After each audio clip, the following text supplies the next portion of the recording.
Odoo provides a purchase dashboard that helps users to get a full detailed view of purchase orders and requests for quotations. So from purchase module, you can see above the purchase orders and requests for quotation, there is a dashboard that gives us a view of all requests for quotations that need to be sent, then quotations that are in waiting state, and we can also view late quotations. So when you click on that, you can view those quotations. So here we have 9 quotations that need to be sent to vendor. So when you open one, here you can see option to send this quotation as email to the vendor. Now you can see that quotation is sent. So now when you check the dashboard, you can see here the count is reduced to 8 because we have sent one quotation, one request for quotation to the vendor.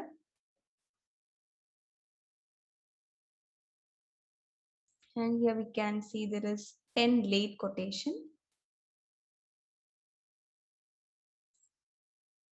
The quotations that need to be confirmed.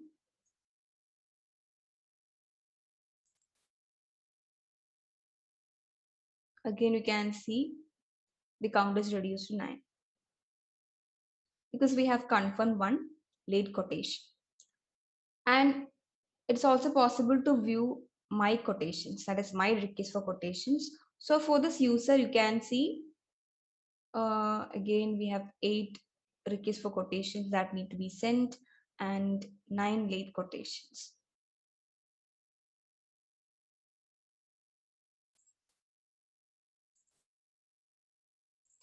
So if create a new one, here let me change the purchase representative.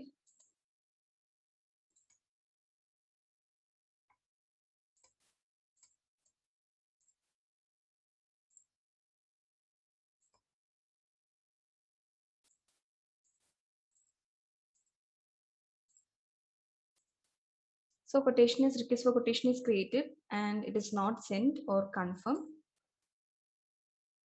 So when you come back, you can see again there are 9 quotations, 9 requests for quotations to send. We have added a new one, and here inside late also you can see there are 10. But for the user Michelin, you can see only 8 quotations to be sent and 9 quotations to be confirmed. That is 9 late quotations. This is because the purchase representative of newly created request for quotation is marked demo. Then here along with this, you can view the average order value, this average total amount, then the amount that is purchased last 7 days, and the lead time to purchase. So here we can view the average days is 2.82, and then you can also view the RFQ sent last 7 days. So here we have one RFQ sent last 7 days. So the dashboard really helps the users to see purchase request, purchase orders, and the orders that need to be done and cancel orders. So users can get a quick overview of details related to their purchase orders.